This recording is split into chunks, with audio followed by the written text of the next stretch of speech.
बिस्मिल्लाहिर्रहमानिर्रहीम। रब्बिश्रह ली सदरी व यस्सिर ली अमरी वहलुल उक़दतम मिन लिसानी यफ़क़हू क़ौली। बिस्मिल्लाहिर्रहमानिर्रहीम। अस्सलाम वालेकुम dear students, welcome in PMC national MDCAT 2022 biology preparation series के हवाले से लेक्चर नंबर 45 का आगाज कर रहे हैं और इस लेक्चर में भी हम वेरिएशन इन जेनेटिक्स या इनहेरिटेंस के रिमेनिंग टॉपिक्स को कवर करेंगे। पिछले 3 लेक्चर से हम इनहेरिटेंस के टॉपिक्स को डिस्कस कर रहे हैं और आज के इस लेक्चर में भी इनहेरिटेंस के मजीद कुछ टॉपिक्स डिस्कस होंगे। इंशाल्लाह नेक्स्ट लेक्चर में इनहेरिटेंस का ये पोर्शन कंप्लीट हो पाएगा। तो आज के इस लेक्चर में हमने पीएमसी एमडीकेट 2022 के सिलेबस के जिन टॉपिक्स को कवर करना है उसमें कंटिन्यूसली वेरिंग ट्रेड्स के हवाले से बात होगी सबसे पहले, और उसकी 2 example inheritance of wheat grain colour और ह्यूमन स्किन कलर, इसको डिस्कस किया जाएगा।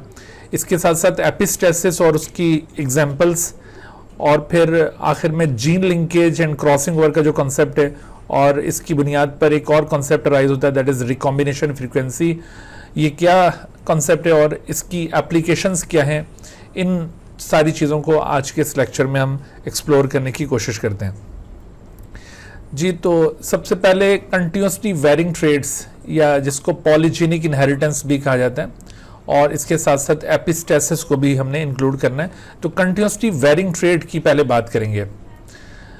जैसे आप ये देख रहे हैं वीट ग्रेन कलर, आपको वीट ग्रेन्स में डिफरेंट कलर्स की वैरायटीज दुनिया में मिलेंगी और अप्रॉक्सीमेटली कोई 7 डिफरेंट फिनोटाइप्स आपको वीट ग्रेन कलर के लिहाज से पूरी दुनिया में नजर आती हैं। एक तरफ बिल्कुल प्योर वाइट वैरायटी और दूसरी तरफ डार्क रेड वैरायटी। इसी तरह से अगर आप ह्यूमन स्किन कलर पे नजर दौड़ाएं तो पूरी दुनिया में एक बिल्कुल एक्सट्रीम डार्क कलर से लेकर और एक बिल्कुल फेयर कलर के दरमियान आपको डिफरेंट रीजन्स में पाए जाने वाले ह्यूमन बींग्स में स्किन कॉम्प्लेक्शन एक दूसरे से स्लाइटली वेरी करता हुआ दिखाई देगा। तो ये इस तरह के जितने भी ट्रेड्स होते हैं जिसमें अल्टरनेटिव फॉर्म्स की तादाद बहुत ज़्यादा होती है, वो दरअसल किसी एक सिंगल जीन से कंट्रोल नहीं हो रहे होते, ना ही multiple alleles of the single locus उसको कंट्रोल करने के लिए रिस्पॉन्सिबल होती हैं, बल्कि इसके लिए दरअसल एक से ज़्यादा जीन जो डिफरेंट लोसाई को ऑक्यूपाई करते हैं वो रिस्पॉन्सिबल होते हैं, और इसी वजह से ऐसे ट्रेड्स को पॉलीजेनिक ट्रेड्स कहा जाता है। असल में ये पॉलीजेनिक ट्रेड्स या कंटिन्यूसली वेरिंग ट्रेड्स, इनकी कुछ खास करैक्टरिस्टिक्स हैं। आपको ये करैक्टरिस्टिक्स याद रखनी होंगी क्योंकि इसके ऊपर एमसीक्यूज बेस कर रहे होते हैं कि which of the following is true about the continuously varying trait या इनकरेक्ट अबाउट पॉलीजेनिक ट्रेड। तो जैसे अभी मैंने आपसे अर्ज किया कि इनमें large number of alternative forms नजर आएंगी, फिनोटाइप्स की रेंज बहुत ज़्यादा होगी। जैसे आपने पी प्लांट में सीड शेप, सीड कलर, इस तरह की जो फिनोटाइप्स देखी थी जिनको मेंडेलियन पैरामीटर्स कहते हैं, उनमें हर एक ट्रेड की सिर्फ 2 ही अल्टरनेटिव फॉर्म्स थी। या हमने जो ब्लड ग्रुप फिनोटाइप देखी, ABO blood group system study किया, तो उसमें भी आपको सिर्फ 4 फिनोटाइप्स मिली थी और वो चारों फिनोटाइप्स एक दूसरे से क्लियर कट डिफरेंट थी और उसमें कोई आपको बहुत ज़्यादा रेंज नज़र नहीं आई थी। लेकिन यहाँ जो कंटिन्यूसली वेरिंग ट्रेड्स जिन्हें हम कह रहे हैं वो large number of alternative forms पर मुश्तमिल है। जैसे मैंने एग्जांपल दिए ह्यूमन स्किन कलर या वीट ग्रेन कलर की, और इन अल्टरनेटिव फॉर्म्स में आपको माइन्यूट डिफरेंसेस दिखाई देंगे। These alternative forms show minute differences. इनमें 2 एक्सट्रीम फिनोटाइप्स के दरमियान आपको एक रेंज दिखाई देगी और थोड़े थोड़े फर्क से ये फिनोटाइप्स डिफर कर रही होंगी बिटवीन द 2 एक्सट्रीम्स। जैसे ह्यूमन स्किन कलर में एक तरफ बिल्कुल डार्क स्किन कलर और दूसरी तरफ बिल्कुल white skin colour, these are 2 extremes, और इसके दरमियान थोड़ा थोड़े फर्क से आपको डिफरेंट स्किन कॉम्प्लेक्शंस दिखाई देते हैं। अच्छा, इनमें एक और प्रॉपर्टी ये है कि जो इंटरमीडिएट फिनोटाइप होगी, intermediate phenotype is the most abundant और most common phenotype in the population.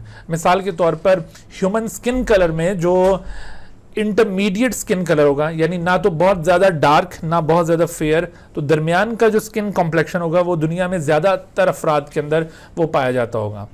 जैसे आप देखिए कि ये ज़्यादातर जो आबादी है दुनिया की वो इंडिया, पाकिस्तान, बांग्लादेश और ये चाइना इस बेल्ट के अंदर, इस रीजन के अंदर है। और यहाँ पर जो स्किन कलर है वो ना तो बहुत ज़्यादा फेयर है जैसे यूरोपियन स्किन कलर, ना ये बहुत ज़्यादा डार्क है जैसे कि अफ्रीकन स्किन कलर। तो आपने देखा कि जो मोस्ट कॉमन फिनोटाइप होती है वो इसमें इंटरमीडिएट फिनोटाइप होती है। आप अगर हाइट के लिहाज से भी देखेंगे, हाइट भी इसी तरह का, ह्यूमन हाइट भी इसी तरह का एक ट्रेट है। उसमें भी जो बहुत टॉल हाइट है वो भी रेयर है दुनिया में, और जो बहुत शॉर्ट हाइट है वो भी रेयर है। ज़्यादातर अफराद दुनिया में इंटरमीडिएट हाइट रखने वाले होंगे। तो जब भी आपसे अगर किसी कंटिन्यूअसली वेरिंग ट्रेड या पॉलीजेनिक ट्रेड के हवाले से किसी ट्रेड की एग्जांपल देकर आपसे ये पूछा जाए कि अगर ये डिफरेंट फिनोटाइप्स हैं तो ये कंटिन्यूअसली वेरिंग ट्रेड है, तो बताइए इन तमाम फिनोटाइप में से मोस्ट कॉमन कौन सी होगी। तो आपने वो जितनी भी रेंज दिखाई गई होगी फिनोटाइप्स की, उसमें आपने देखना है कि which one is the intermediate phenotype, और वो मोस्ट कॉमन फिनोटाइप होगी। अच्छा, इन ट्रेड्स को, ये जो कंटिन्यूअसली वेरिंग ट्रेड्स होते हैं, they are also known as multifactorial traits. Why they are called multifactorial? तो actually they are called multifactorial because they are controlled by genes. वैसे इनके पीछे जीन्स इन्वॉल्व होते हैं, but they are also influenced by the environment. इस वजह से इनको मल्टी फैक्टोरियल ट्रेड्स कहते हैं, यानी इन्वायरमेंटल फैक्टर्स और जेनेटिक फैक्टर्स दोनों इसमें इन्वॉल्व हो रहे हैं। हालांकि कई एक ट्रेड्स हैं जो प्योरली जेनेटिक ट्रेड्स होते हैं, उनके ऊपर इन्वायरमेंट का कोई असर नहीं है। मसलन जैसे हमने एबीओ ब्लड ग्रुप सिस्टम देखा, तो जो एबीओ ब्लड ग्रुप सिस्टम है उसमें अगर किसी शख्स का ब्लड ग्रुप ओ है तो बेशक वो सारी उम्र ए ब्लड ग्रुप वाले लोगों के दरमियान रहे तो उसका ब्लड ग्रुप ए नहीं हो जाएगा, उसका ब्लड ग्रुप सारी उम्र ओ ही रहेगा। इसके ऊपर इन्वायरमेंट का बिल्कुल असर नहीं होता, ठीक है। लेकिन इसके ऊपर स्किन कॉम्प्लेक्शन, अगर कोई बच्चा पैदा हुआ था और फेयर स्किन कॉम्प्लेक्शन के साथ था, लेकिन अगर वो बाहर बहुत ज़्यादा एक्सपोज होता है धूप में, तो ऐसी सूरत में उसका स्किन कलर बड़े होने तक डार्क हो सकता है। तो इस तरह से देखो, ये जितने भी इस तरह के ट्रेड्स होंगे उनके ऊपर इन्वायरमेंटल इफेक्ट ज़रूर होता है। अच्छा, और फिर एक और करेक्टर आप देखिए कि इनमें आपको वेरिएशन कंटिन्यूअस दिखाई देंगी, यानी जैसे अभी आपको बताया था ना, दो एक्सट्रीम फिनोटाइप्स के दरमियान थोड़े थोड़े फर्क से वेरिएशन बनती हुई दिखाई देगी। इसको कहते हैं कंटिन्यूअस वेरिएशन। हालांकि जो दूसरे ट्रेड्स होते हैं जिनको डिसकंटिन्यूअस ट्रेड्स कहा जाता है, उसमें दो फिनोटाइप्स इंटायरली एक दूसरे से डिफर करती हैं। जैसे एबीओ ब्लड ग्रुप सिस्टम में एक ब्लड ग्रुप ए है तो दूसरा बी और तीसरा ए बी और चौथा ओ, यानी ये चारों एक दूसरे से बिल्कुल मुख्तलिफ है। ऐसा नहीं है कि ए और बी में ज़रा सा फ़र्क हो कि स्लाइटली ए या स्लाइटली बी, ऐसे करके ये डिफरेंस नहीं हो सकता। So these phenotypes are clear cut different from each other. तो ये आपने सारी प्रॉपर्टीज़ याद रखनी है जो कंटिन्यूसली वेरिंग ट्रेड्स आमतौर पर शो कर रहे होते हैं। और मैंने आपको साथ ये बताया कि ऐसे जो ट्रेड्स होंगे continuously varying traits, they are actually controlled by the di alleles या फिर multiple alleles of more than one gene loci. ये डाई अलीलिक जीन्स पर भी जीन्स भी इनको कंट्रोल करने में इन्वॉल्व हो सकते हैं। डाई अलीलिक जीन्स का मतलब ये होगा कि किसी एक लोकस पर सिर्फ अगर दो अल्टरनेटिव फॉर्म्स हैं तो वो भी इसमें इन्वॉल्व हो सकती हैं, लेकिन शर्त यह है कि सिर्फ एक ही लोकस इन्वॉल्व नहीं होगा, एक से ज़्यादा लोसाई के डाई अलील्स इसमें इन्वॉल्व हो सकते हैं। या फिर मल्टीपल अलील्स, जो एक लोकस पर मोर देन 2 अलील्स होते हैं उनको मल्टीपल अलील्स कहते हैं, और वो भी एक से ज्यादा जीन लोसाई के जो मल्टीपल अलील्स होंगे वो इसके अंदर इन्वॉल्व होंगे। तो इस वजह से इनको पॉलीजेनिक ट्रेड्स कहा जाता है। These alleles of different gene loci provide additive effect और द एक्सप्रेशन। इनका मोड ऑफ इनहेरिटेंस, आपसे अगर पूछा जाए कि जो कंटिन्यूसली वेरिंग ट्रेड्स होते हैं इनका मोड ऑफ इनहेरिटेंस क्या है, तो actually they have additive mode of inheritance, additive effect show करते हैं। What do you mean by additive effect?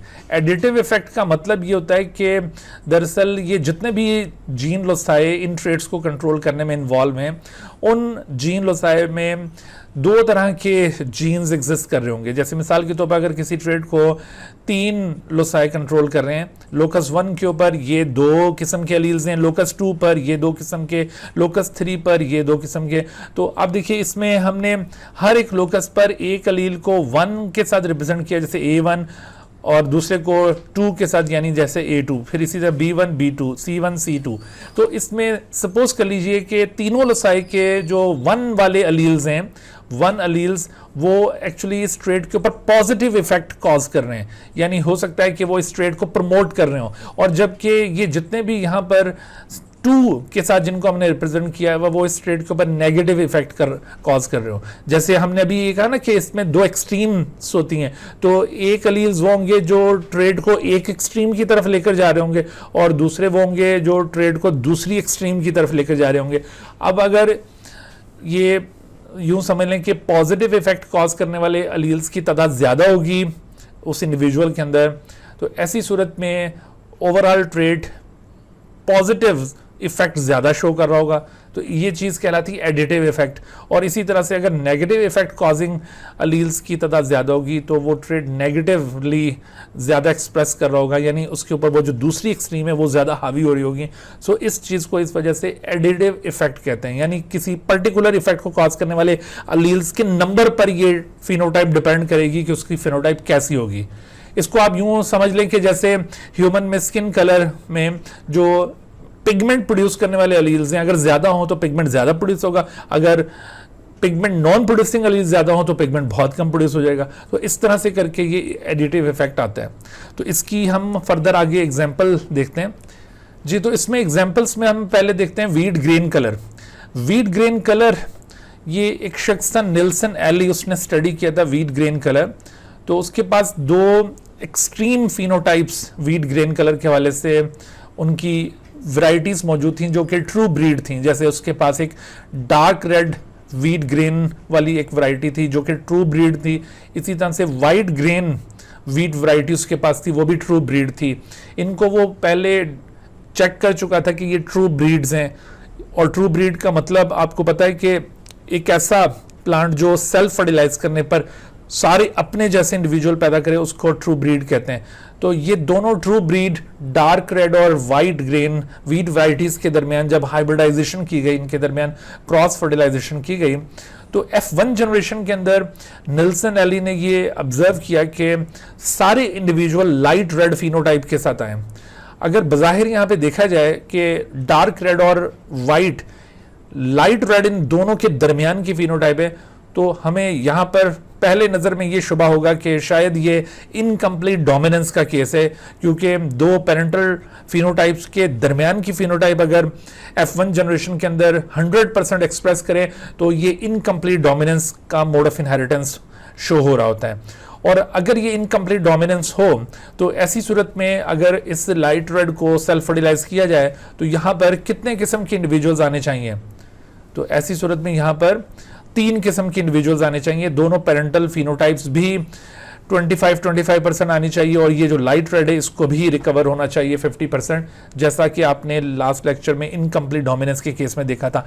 लेकिन जब ये निल्सन एली ने इसको F1 जनरेशन को सेल्फ फर्टिलाइज किया, तो सेल्फ फर्टिलाइज करने पर इसके पास 7 डिफरेंट फिनोटाइप्स अपीयर हुई, और वो 7 डिफरेंट फिनोटाइप्स ये इस तरह से एक दूसरे से थोड़ा थोड़ा मुख्तलिफ नजर आ रही थी, जैसे dark red, moderately dark red, red, light red, pink, light pink and then white.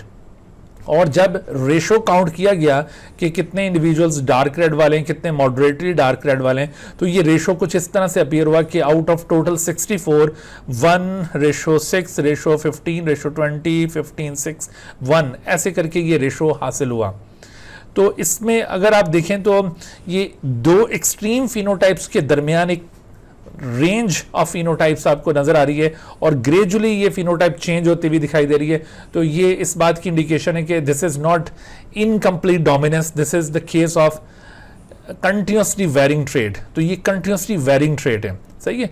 आपने यहाँ पर ये एग्जांपल्स याद रखनी है। इससे पहले हम जितने भी ट्रेड्स पढ़ते रहे वो सारे डिसकंटिन्यूसली वेरिंग ट्रेड थे, चाहे वो ये इनकम्प्लीट डोमिनेंस के केसेस हों, या को डोमिनेंस हो, या फिर मल्टीपल एलिलिक इनहेरिटेंस हो, या फिर जो मेंडेलियन ट्रेड्स थे वो सभी मोनोजेनिक ट्रेड्स थे। मोनोजेनिक यानी वो मोनोफैक्टोरियल ट्रेड्स थे, वो डिसकंटिन्यूसली ट्रेड्स थे। बट ये जो अब आप देख रहे हैं ये कंटिन्यूसली वेरिंग ट्रेड है, वीट ग्रेन कलर, और इसमें आपको 2 एक्सट्रीम फिनोटाइप्स के दरमियान एक रेंज नजर आ रही है।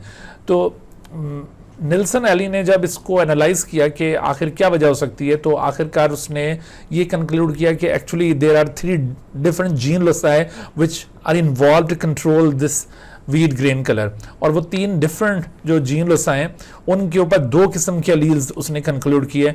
उसने सोचा कि तीनों लोसाई के ऊपर अगर ये पिगमेंट प्रोड्यूस करने वाले अलील्स हों तो maximum pigment will be produced and the color will become dark red. And if there is no pigment producing allele is there on all the three loci, तो ऐसी सूरत में no pigment will be produced at all and the color becomes the white. तो इस तरह से उसने ये जब अज्यूम किया कि यहाँ पर ये सारे पिगमेंट प्रोड्यूसिंग अलील्स, तो यहाँ पर पिगमेंट प्रोड्यूसिंग अलील्स की तादाद देखी जाए तो इन 3 लोसाई के ऊपर all the 6 pigment producing alleles are present, और जबकि इन 3 लोसाई के ऊपर all the 6 are non pigment producing allele. और जब आप इसके गैमीट को, जैसे ये इसका गैमीट है, ये चूंकि प्योरली होमोजाइगस है, तो इस तरह से only one type of gamete is possible from this, और इसी तरह से ये भी प्योरली होमोजाइगस है, तो only one type of gamete is possible from this individual. और इनके जब गैमीट्स को रैंडमली फर्टिलाइज करवाएंगे तो आपके पास जो इंडिविजुअल्स आएंगे वो इस तरह के इंडिविजुअल्स होंगे जिनमें ये तीनों लोसाई के ऊपर हेट्रोजाइगस जीनोटाइप बनेगा। लेकिन आप देख रहे हैं यहाँ पर कि पिगमेंट प्रोड्यूस करने वाले अलील्स की तादाद और पिगमेंट नॉन प्रोड्यूसिंग अलील्स की तादाद बराबर हो गई है, तो ऐसी सूरत में पिगमेंट दोनों के इंटरमीडिएट प्रोड्यूस होगा और इसी वजह से कलर भी इंटरमीडिएट आया। और इसी तरह से जब आप इसके सेल्फ फर्टिलाइजेशन करते हैं तो सेल्फ फर्टिलाइजेशन का मतलब है कि मेल गैमीट्स भी इसी से आप हासिल करेंगे और फीमेल गैमीट भी इसी से, और उनकी जब रैंडम फर्टिलाइजेशन करवाई जाएगी तो ये रेंज आपके पास आ जाएगी। तो इसमें आपने ये जो रेंज यहाँ पर हासिल होगी, इसमें आपने ये आपसे ये सवाल पूछा जा सकता है कि कोई भी जीनोटाइप आपको दिखा के ये पूछा जा सकता है कि बताइए इसमें फिनोटाइप क्या होगा। मिसाल के तौर पर जब ये देखो इसको सेल्फ फर्टिलाइज किया गया तो ये 64 इंडिविजुअल्स आए, अब इसमें से कोई भी एक जीनोटाइप लेकर आपसे उसका फिनोटाइप पूछा जा सकता है, तो हम कैसे कंक्लूड करेंगे कि इस जीनोटाइप का फिनोटाइप क्या है। So this is very easy, इसको कैलकुलेट, इसको डिटरमिन करने का फार्मूला ये है कि आपने सिर्फ ये देखना है कि how many pigment producing alleles are there. अगर पिगमेंट प्रोड्यूसिंग अलील्स की तादाद 6 है, जैसे अभी मैंने आपको प्रीवियसली शो किया कि 1 2 3 4 5 6 ये सारे के सारे कैपिटल अलील्स हैं, दैट इज पिगमेंट प्रोड्यूसिंग, तो ऐसी सूरत में यहाँ पर डार्क रेड फिनोटाइप आएगी। और अगर पिगमेंट प्रोड्यूसिंग अलील्स की तादाद 5 हो जाए तो फिर मॉडरेटली डार्क रेड, अगर 4 हो जाए तो रेड, 3 के साथ लाइट रेड, 2 के साथ पिंक, 1 के साथ लाइट पिंक, और अगर ये 0 हो जाए तो फिर वाइट। तो इस तरह से ये पिगमेंट प्रोड्यूसिंग अलील्स की तादाद जैसे जैसे कम होती जाएगी तो पिगमेंट की प्रोडक्शन कम होती जाएगी और कलर उस फिनोटाइप वो डिम होता चला जाएगा। तो आपने ये जो क्राइटेरिया आपको बताया ना आइडेंटिफाई करने का, इसको याद रखना है। लिहाजा आपको कोई भी जीनोटाइप यहाँ से उठाकर पूछा जाए कि इसका फिनोटाइप क्या होगा, आप इजीली उसको बता सकेंगे। सही, इसमें ना सिर्फ आपको ये इस तरह ये की याद रखनी है पिगमेंट प्रोड्यूसिंग अलील्स के नंबर की बेसिस के ऊपर आप फिनोटाइप्स को आइडेंटिफाई कर सकें, आपको ना सिर्फ इसके अंदर महारत हासिल करनी है बल्कि आपको ये F2 रेशो भी याद रखना है और ये जो प्रोपोर्शंस थे F2 के इनको भी याद रखना है। देखो प्रोपोर्शंस मैंने आपको पिछले लेक्चर्स में भी समझाया था, ये फ्रैक्शंस की फॉर्म में होंगे, जबकि रेशो ये इस तरह से दो क्वांटिटीज़ के दरमियान कंपैरिजन होगा। तो ये रेशो सिर्फ आपने ये इस रेशो को नहीं रट लेना कि 1 6 15 20 15 6 1, बल्कि ये किसी भी दो फिनोटाइप के दरमियान भी ये रेशो पूछा जा सकता है कि F2 जनरेशन में डार्क रेड और मॉडरेटली डार्क रेड के दरमियान क्या रेशो था, तो वो 1:6 है, या फिर मॉडरेटली डार्क रेड और रेड के दरमियान ये 6:15 है। लेकिन रेड और लाइट रेड के दरमियान अगर रेशो पूछा जाए तो ये 15:20, ये अगरचे दुरुस्त है लेकिन इसको मज़ीद सिंप्लीफाई किया जा सकता है। अगर सिर्फ इन दोनों के दरमियान पूछा जाता है तो इसको आप कैसे सिंप्लीफाई करेंगे, तो आप इसको 15 को 5 से अगर डिवाइड करें तो आंसर आ जाएगा 3, और अगर इसको भी 5 से डिवाइड करें तो आंसर आ जाएगा 4। तो 3:4 ये बिल्कुल वैसे ही है जैसे 15:20, ठीक है। तो रेड और लाइट रेड के दरमियान ये 15:20 के बजाय आपने प्रेफर करना है 3:4 को, क्योंकि ratios are always expressed in lowest terms, तो इस वजह से ये वाला ज़्यादा सूटेबल आंसर होगा यहाँ पे। अच्छा, इसी तरह से ये आपसे प्रोपोर्शंस भी पूछे जा सकते हैं, इनको अच्छी तरह से ग्रिप कर लें। जैसे आपसे अगर ये पूछा जाए कि बताइए ये जो जीनोटाइप है इसका फिनोटाइप क्या होगा, तो आपने काउंट किया 1 2 and 3 are pigment producing alleles, तो अगर 3 पिगमेंट प्रोड्यूसिंग अलील्स हों तो ऐसी सूरत में phenotype will be the light red, ठीक है। फिनोटाइप क्या बन जाएगी, लाइट रेड। और इसी तरह आप इस जीनोटाइप को देखिए तो वहां पर भी 1, 2 and 3 are pigment producing alleles, then again the phenotype will be the light red.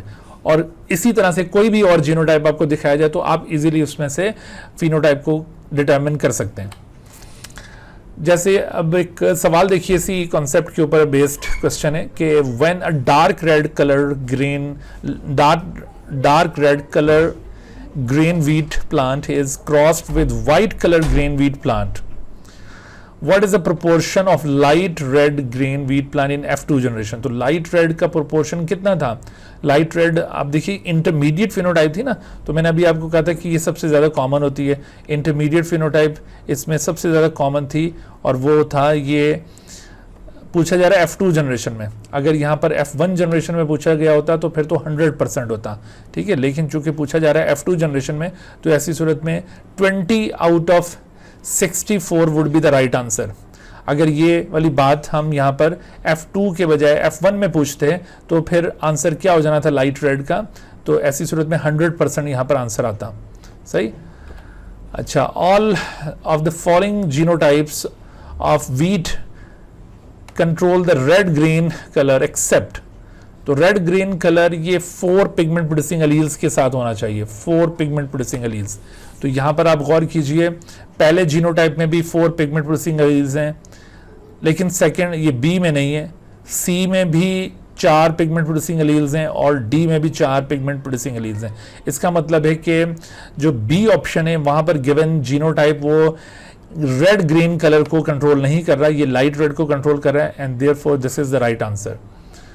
अच्छा, उसके बाद फिर एक और सवाल इसी मुनासबत से कि wheat plant with this genotype possesses moderately dark red green color.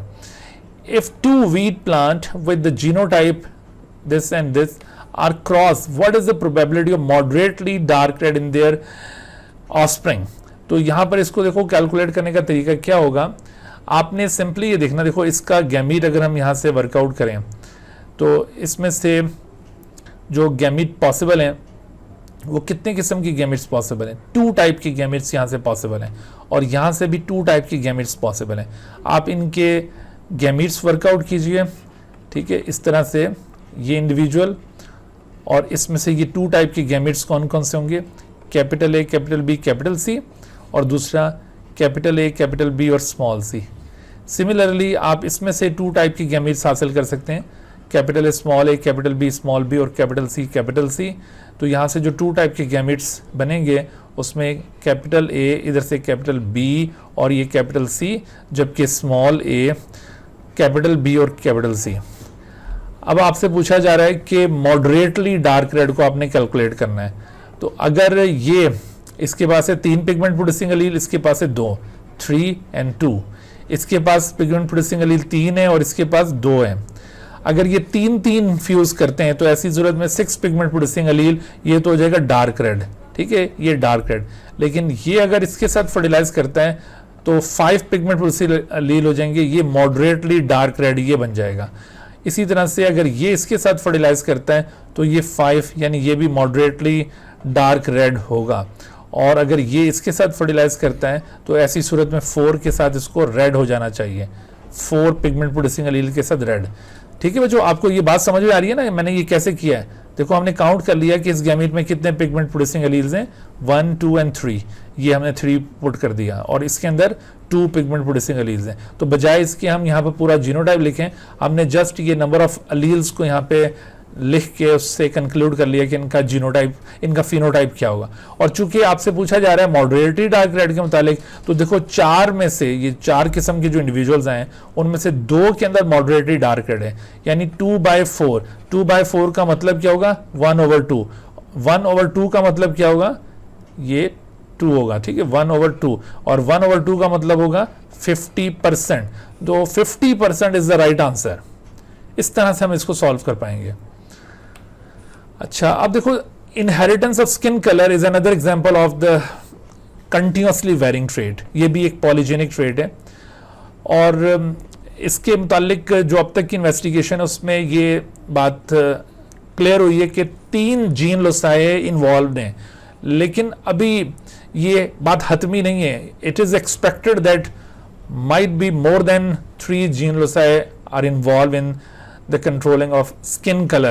लेकिन फिलहाल 3 जीन लोसाई का रोल डिटरमिन्ड है, तो उसकी मुनासबत से हम इसको डिस्कस कर रहे हैं. तो इस लिहाज से आप देखिए कि ये जो 3 डिफरेंट जीन लोसाई हैं उसमें gene A it is involved in the permanent survival and proliferation and the migration of the melanocyte. melanocyte दरअसल ये वो सेल्स होते हैं जिन सेल्स के जरिए मेलानिन ने प्रोड्यूस होना है. तो इन सेल्स की सर्वाइवल होगी, इनकी प्रोलिफरेशन होगी, यानी ये डिवाइड करके फर्दर आगे फैलेंगे, तो तभी इनमें से पिगमेंट भी प्रोड्यूस होगा. लिहाजा ये जो जीन ए है जो इनकी सर्वाइवल, प्रोलिफरेशन और माइग्रेशन को मुमकिन बनाती है, तो ये जीन ए अगर मौजूद है तो ये इफेक्ट आएगा. अगर इसका अल्टरनेटिव एलील स्मॉल ए मौजूद हुआ तो ये इफेक्ट मिनिमाइज हो जाएगा. ठीक है. अच्छा, इसी तरह से gene B it encodes the enzyme tyrosinase. Tyrosinase क्या करता है?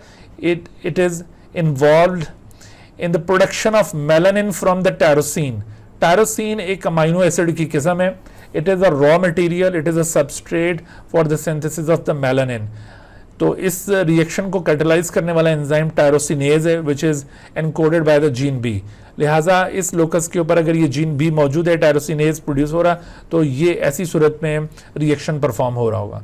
और तीसरा इसमें gene C is primarily responsible for the determining whether pheomelanin जो कि रेड ब्राउन पिगमेंट है और the eumelanin which is blackish brown pigment is produce in the human.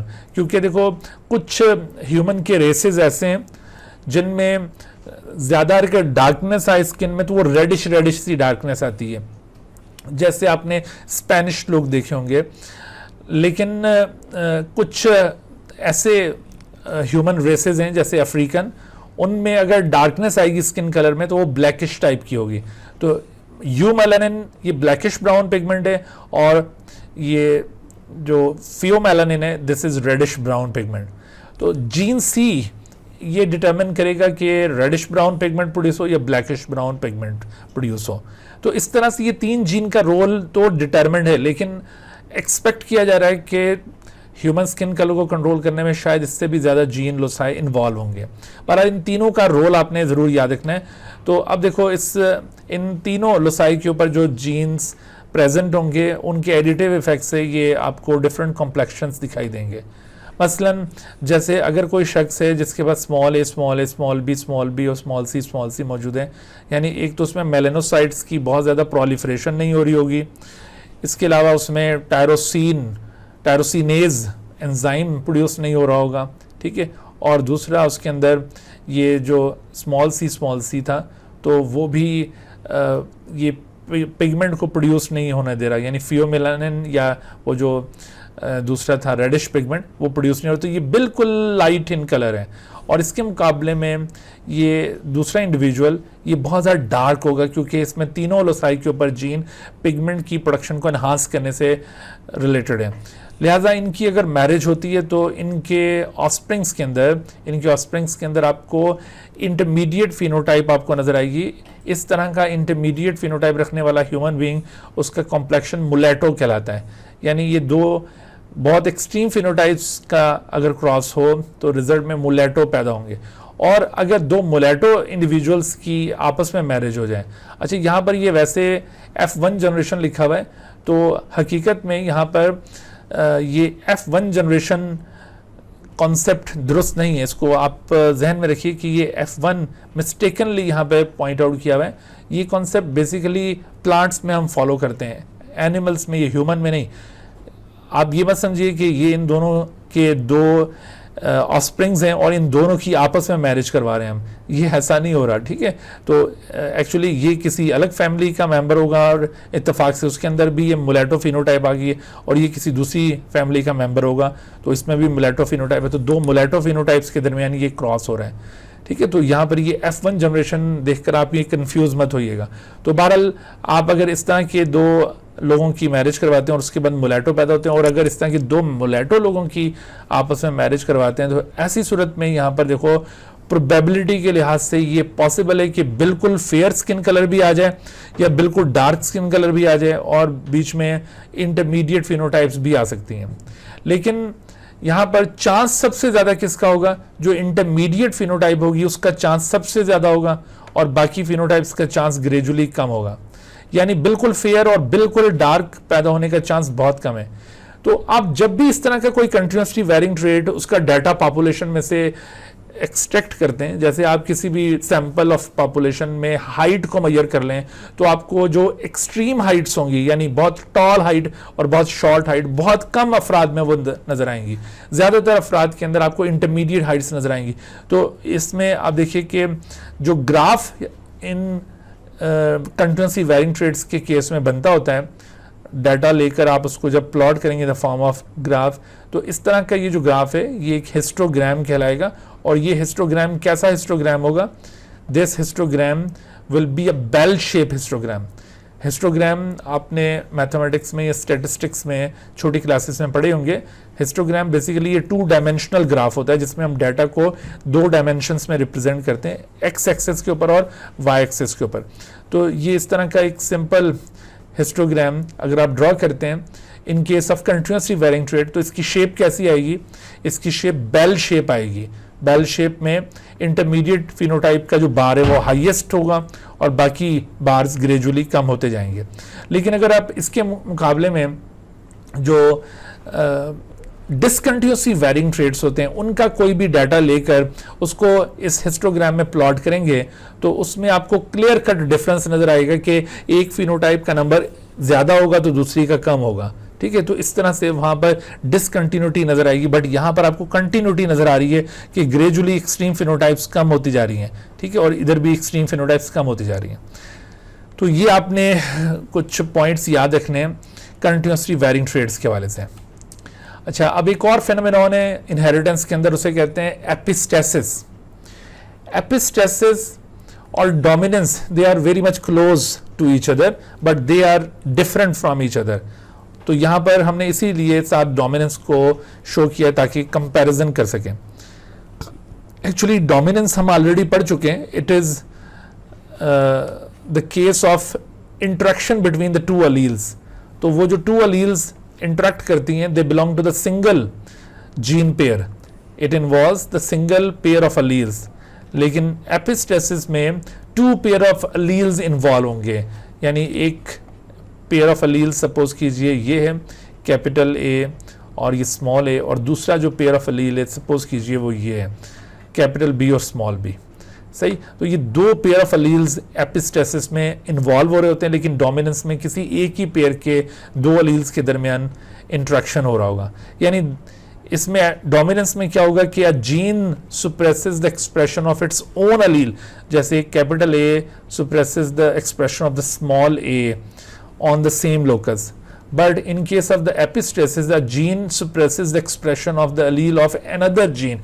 यानी मिसाल के तौर पर अगर ये स्मॉल b की वजह से कैपिटल a की एक्सप्रेशन अफेक्ट हो जाए, देखो असूली तौर पर तो जब कैपिटल ए स्मॉल a के साथ हो तो कैपिटल a को एक्सप्रेस करना चाहिए ना, लेकिन अगर ये इस लोकस के ऊपर मौजूद, सपोज कीजिए ये लोकस 2 है और ये लोकस 1 है, ठीक है, तो इस लोकस 2 पर मौजूद ये रिसेसिव जीन, इस रिसेसिव जीन की वजह से, ये रिसेसिव जीन इस केस में तो एक्सप्रेस नहीं करेगा, लेकिन ये रिसेसिव जीन अगर होमोजाइगस स्टेट में हुआ ऐसे करके, तो इसकी वजह से अगर ये capital A on the locus 1 इसकी एक्सप्रेशन हाइड हो जाए तो इस फेनोमेनॉन को हम एपिस्टेसिस कहेंगे। तो एपिस्टेसिस में इस तरह से 2 मुख्तलिफ जीन लोसाई के दरमियान ये इंटरेक्शन हो रहा होता है। फिर तीसरा देखिए कि only the recessive Aleel is सुप्रेस्ड, जैसे किसी एक लोकस में जो रिसेसिव अलील है वो सुप्रेस हो रही होती, but it suppresses the effect of both dominant and the recessive alleles of another gene। जैसे हो सकता है कि इसका जो इफेक्ट है वो कैपिटल ए के ऊपर हो और ये भी पॉसिबल है कि इसका इफेक्ट स्मॉल ए के ऊपर हो।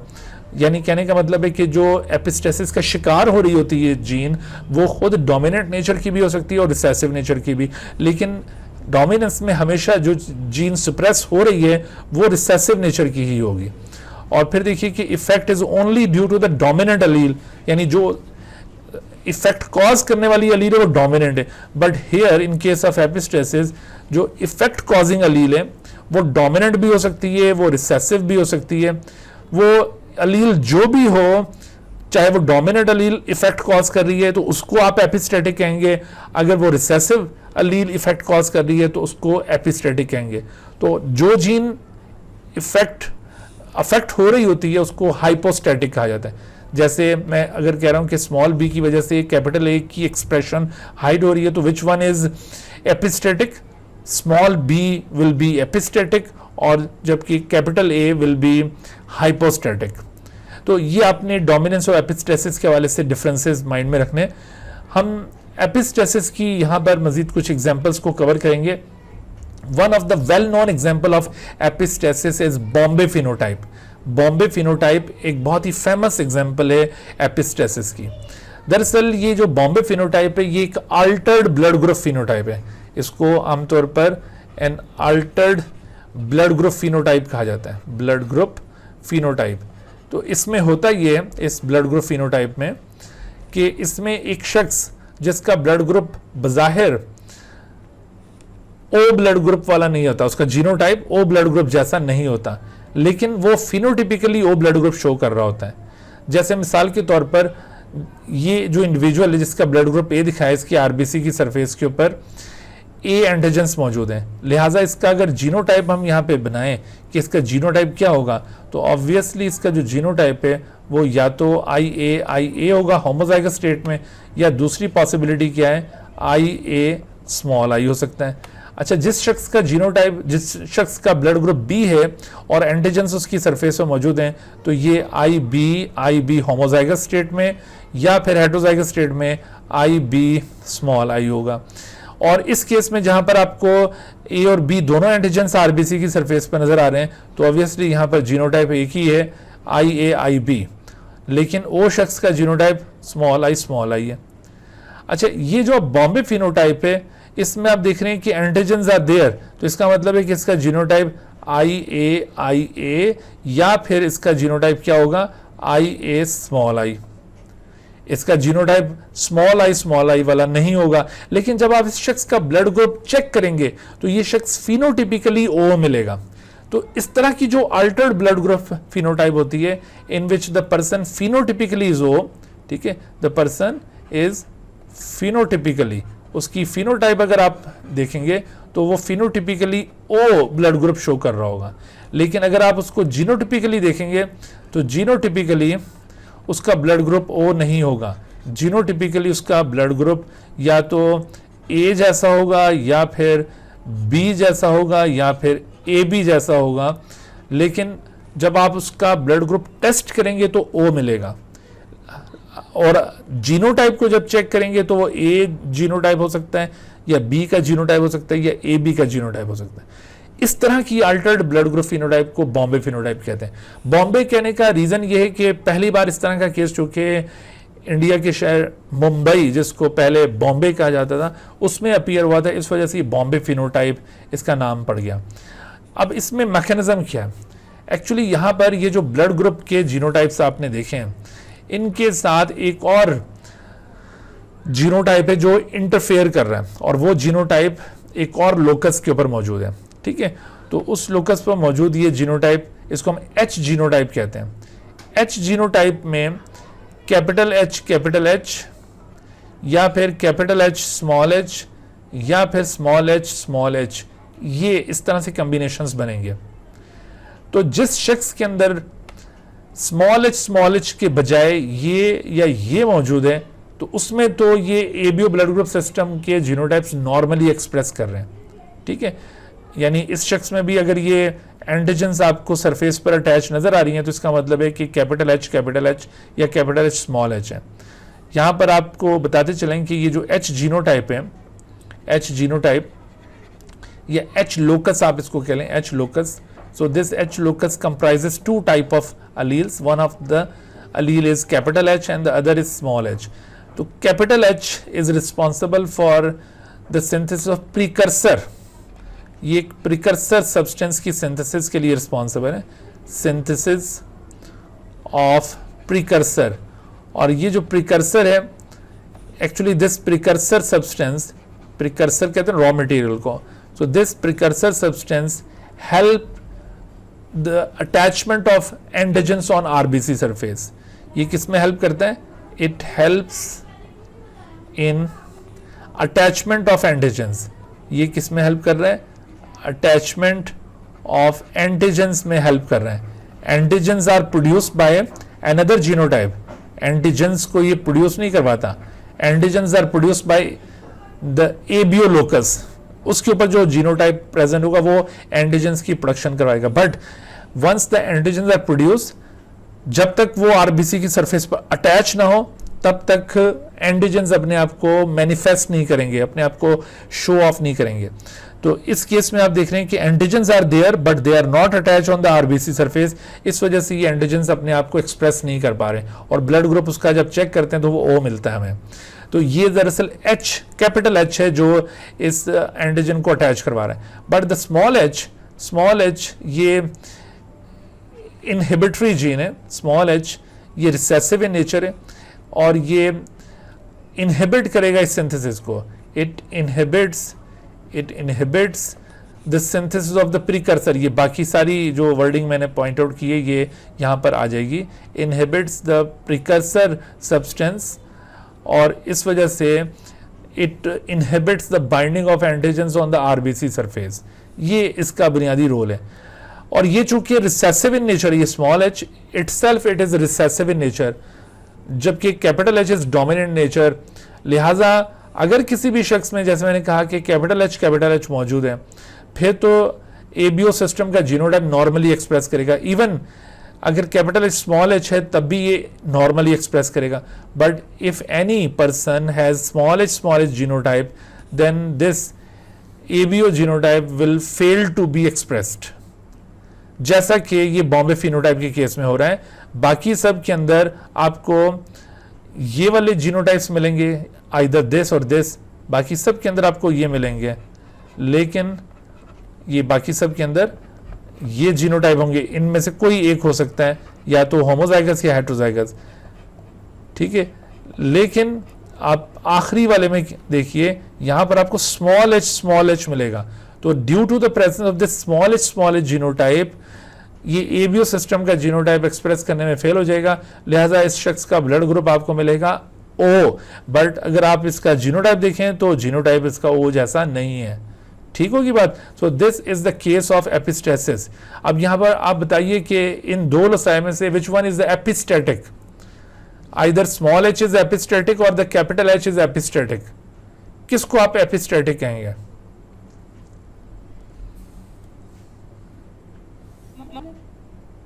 जी क्या कहते हैं भाई?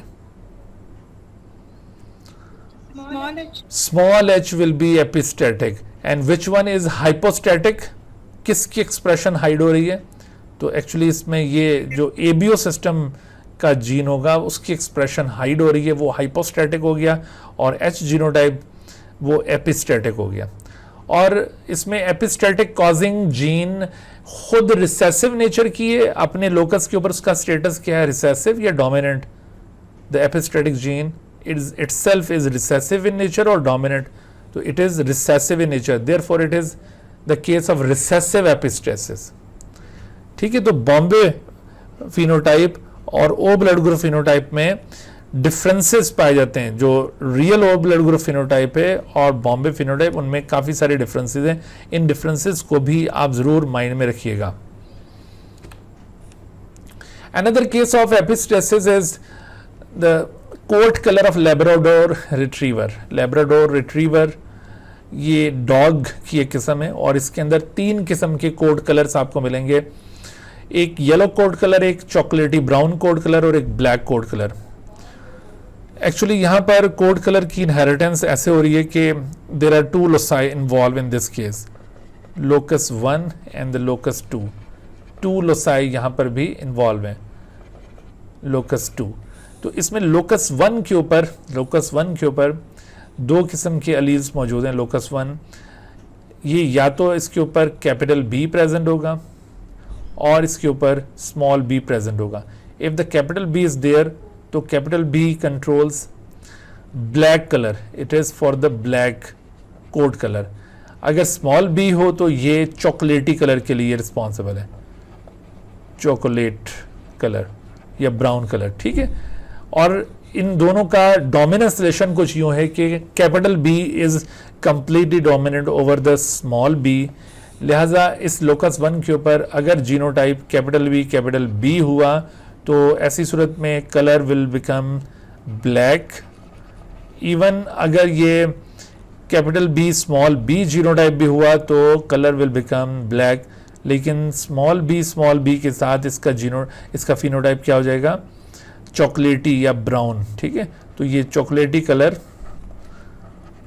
ये स्मॉल बी की वजह से होगा। लोकस 1 के ऊपर ये इस तरह से एक्सप्रेशन आ रही है। लेकिन लोकस 2 के ऊपर देयर इज अनदर जीनोटाइप, उसमें 2 जीन्स हैं, 2 अलील्स हैं, alternative alleles. One of them is represented by capital E and the other is represented by small E. Actually यहाँ पर कैपिटल ई जो है, कैपिटल ई, ये क्या करता है, इट एक्चुअली फेवर्स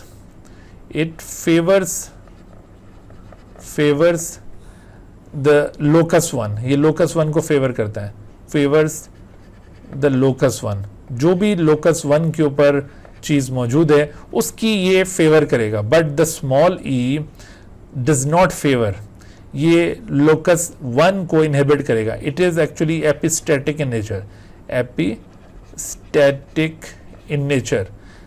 जो कैपिटल ई था वो एपिस्टैटिक नहीं था, small E is actually epistatic. But अपने लोकस के ऊपर स्मॉल ई का स्टेटस क्या है, whether small E is dominant in nature और रिसेसिव इन नेचर। तो अपने लोकस के ऊपर स्मॉल ई का स्टेटस रिसेसिव है क्योंकि कैपिटल ई इज डोमिनेंट। लिहाजा यहां पर 3 जीनोटाइप्स पॉसिबल हैं। वो 3 जीनोटाइप्स क्या हैं, उनमें से एक जीनोटाइप है कैपिटल ई, दूसरा जीनोटाइप है यहां पर कैपिटल ई स्मॉल ई, तीसरा जीनोटाइप है स्मॉल ई। अब देखो, अगर किसी भी डॉग के अंदर, ये जो लैब्राडोर रिट्रीवर डॉग्स हैं, इनमें अगर ये लोकस 1 के ऊपर ये ब्लैक वाला जीनोटाइप बनता है और लोकस 2 के ऊपर ये होमोजाइगस कैपिटल ई या हेटरोजाइगस कैपिटल ई स्मॉल ई है, यानी जिसकी वजह से फेवर होगी लोकस 1, तो ऐसी सूरत में तो लोकस 1 पे जो जीनोटाइप है वो अपने इफेक्ट कॉज करेगा। मसलन ये इस कैपिटल ई और इसके साथ यहाँ पर ये वाला जीनोटाइप आ गया तो ब्लैक, इसके साथ ब्लैक, पर इसके साथ चॉकलेटी। लेकिन अगर इधर लोकस 1 पर कोई भी जीनोटाइप हो, लोकस 2 के ऊपर अगर स्मॉल ई आ गया तो इस स्मॉल ई ने लोकस 1 के जीनोटाइप को एक्सप्रेस नहीं होने देना, बल्कि इसने अपना इफेक्ट यहां पे इंपोज कर देना है। और वो इसका अपना इफेक्ट क्या होगा, येलो। यानी येलो कोट कलर लैब्राडोर में हमेशा तभी अपीयर हो सकता है अगर उसके लोकस 2 के ऊपर स्मॉल ई होगा, that is epistatic in nature, ठीक है। तो इस तरह आपसे अब देखो, ये जो एक एक्टिविटी दिखाई है कि ये एक डॉग है, capital B capital E small E, यानी इसमें क्या कलर होगा, ब्लैक, क्योंकि capital B small B black के लिए और ये दूसरा लोकस इसको फेवर कर रहा है, तो इसका कोड कलर ब्लैक होगा। सिमिलरली ये भी ब्लैक कोड कलर डॉग है। और अगर इन 2 डॉग्स के दरमियान मेटिंग होती है तो इनके ऑफस्प्रिंग्स कैसे आएंगे, तो मेटिंग के नतीजे में यहाँ पर 4 काइंड ऑफ गैमीट्स इस डॉग से और 4 काइंड ऑफ गैमीट्स इस डॉग से, और इन गैमीट्स की रैंडमली फर्टिलाइजेशन करवाई जाए तो यहाँ पर पॉसिबल है कि आपको ये ब्लैक डॉग्स भी मिलें, आपको चॉकलेटी डॉग्स भी मिलें और आपको येलो डॉग्स भी मिलें। और जो रेशो यहाँ पर अपीयर हो रहा है वो रेशो क्या है, 9:3:4। ये इस रेशो से यहाँ पर ये अपीयर होंगे। तो ये इस चेकर बोर्ड के अंदर ये जितने भी जीनोटाइप्स आपको पॉइंट आउट किए हैं, इनके फिनोटाइप्स आपसे पूछे जा सकते हैं। इन जीनोटाइप्स से फिनोटाइप को कंक्लूड करना आपको आना चाहिए, इसके अंदर एक्सपर्टी हासिल करें। जैसे मिसाल के तौर पर, all of the following genotypes of the Labrador retriever have the same phenotype except. तो इसमें देखो, ये बाज़ हम ये जो सेकंड लोकस होता है ना, कैपिटल ई, उसकी जगह पर हम वाई सिंबल भी यूज कर देते हैं, तो इससे कोई हर्ज नहीं है। तो हमने यहाँ पर जैसे कैपिटल वाई कैपिटल ई की जगह लिया हुआ है, जो कैपिटल ई था उसको हमने रिप्लेस कर दिया है by the capital Y and the small E is replace by the small Y. Okay, तो इस पॉइंट ऑफ व्यू से ये शो किया हुआ है। तो अब देखो स्मॉल वाई यानी स्मॉल ई जो होता है, इसकी वजह से ये एक्सप्रेस नहीं करेगा, ये तो हो जाएगा येलो, दिस इज येलो, लेकिन ये ब्लैक है, ये येलो नहीं हो सकता। अच्छा, फिर इसी तरह ये भी ब्लैक है, ये येलो नहीं हो सकता। ब्लैक कैसे? ये इसकी वजह से, और ये भी इवन ब्लैक है। तो ये 3 ब्लैक और 1 येलो, तो वो कह रहा है कि 3 जो है वो सेम फिनोटाइप शो करते हैं एक्सेप्ट 1। तो वो एक्सेप्शन कौन सी है? ये डी इज द एक्सेप्शन। अच्छा, एक और एपिस्टेसिस का केस मुलाहिजा कीजिए। एपिस्टेसिस की एक और एग्जांपल प्लांट्स में, flower colour of the sweet pea lathyrus odoratus. मैंने आपको पहले भी एक लेक्चर में बताया था कि मेंडल ने भी पी प्लांट पे काम किया था, बट वो पी कौन सा था? गार्डन पी, जबकि ये लेथायरस ओडोरेटस ये स्वीट पी को कहा जाता है।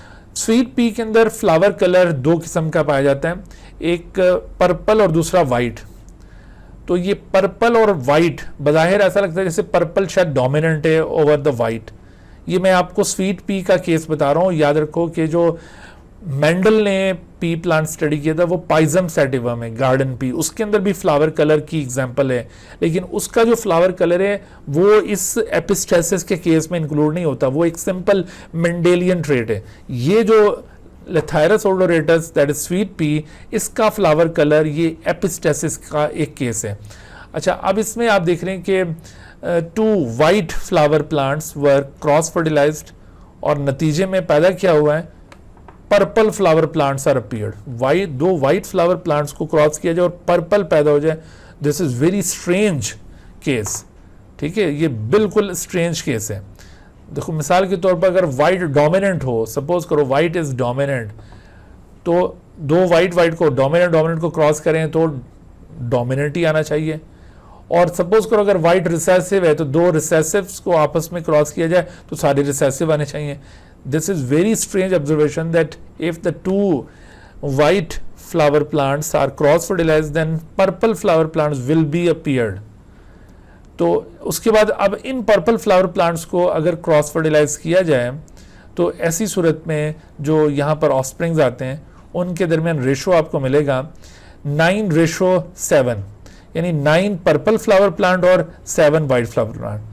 तो ये दोनों केसेस बड़े ही अजीबोगरीब हैं कि F1 में भी रिजल्ट जो आया है बड़ा डिफरेंट है और F2 का रिजल्ट भी बहुत ही यूनिक है, डिफरेंट है। आखिर वजह क्या है यहाँ पर, मैकेनिज्म क्या है? तो मैकेनिज्म यहाँ पर कुछ इस तरह से है कि एक्चुअली यहाँ पर जो पिगमेंट फिनोटाइप है, पर्पल फिनोटाइप, वो कैसे कंट्रोल होती है? एक पिगमेंट है जिसकी वजह से ये पर्पल फ्लावर डेवलप होंगे। तो वो पर्पल कलर का पिगमेंट, उसको प्रोड्यूस करने के लिए एक्चुअली यहाँ पर 2 स्टेप्स इन्वॉल्व हैं। The production of that purple pigment is carried out by means of 2 steps. In the very first step, a colorless precursor substance, it is converted into a colorless precursor, another precursor substance. ये precursor 1 है तो ये precursor 2 है। precursor मैंने कहा था ये क्या होता है? raw material.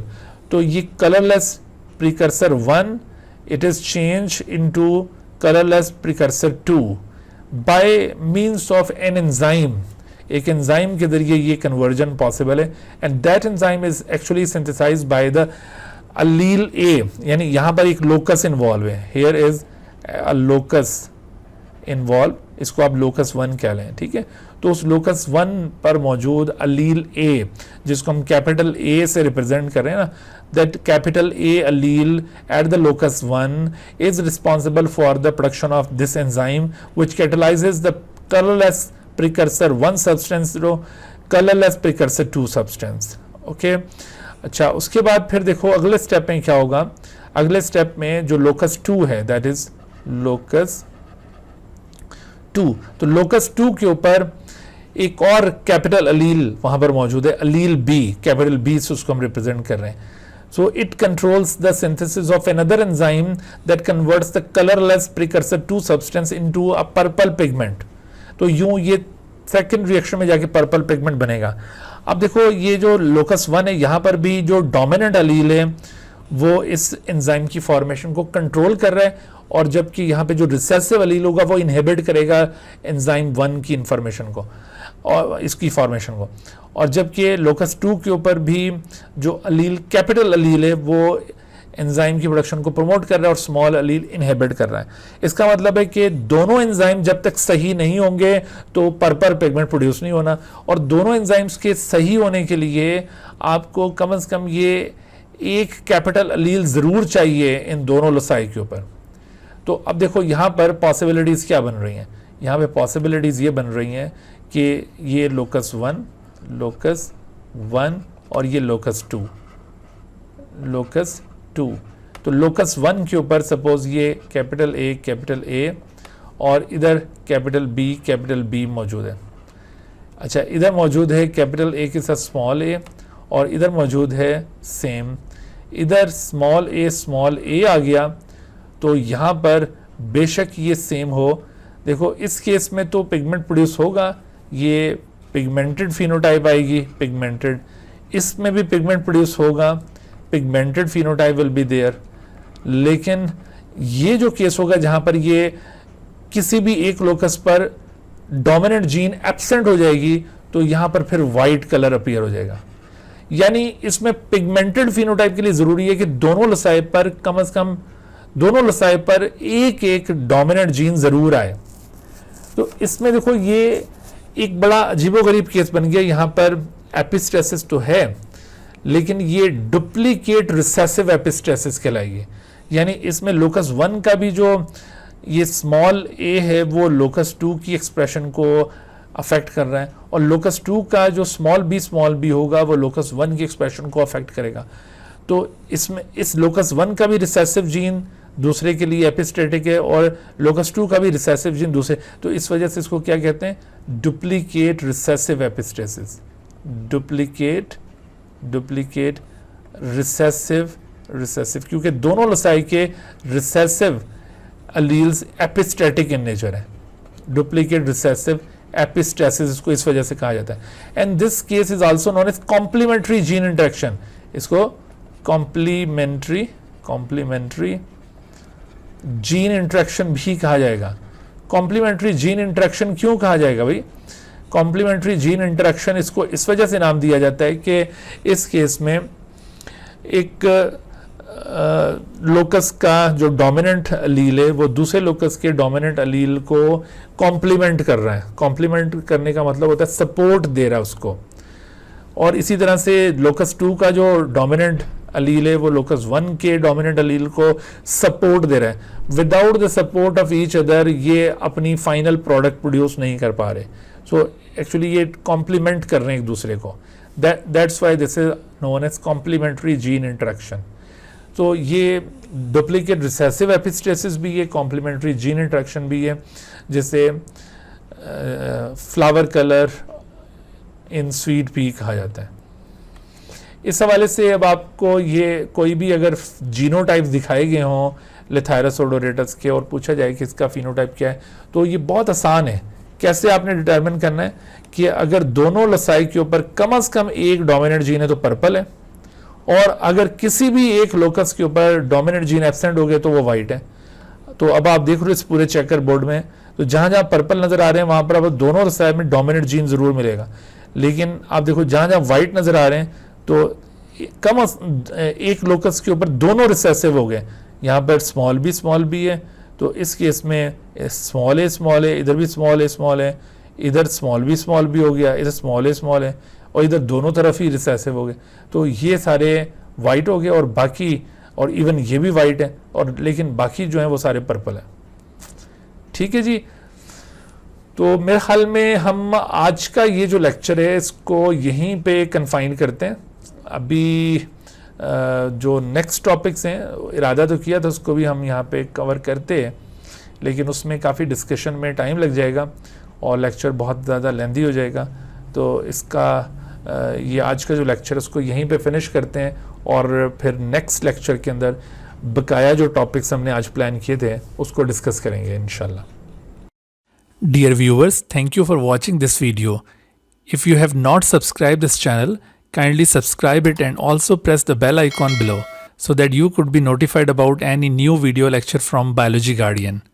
And also do not hesitate to ask any question regarding this lecture. My contacts are shown on the screen. Thank you once again.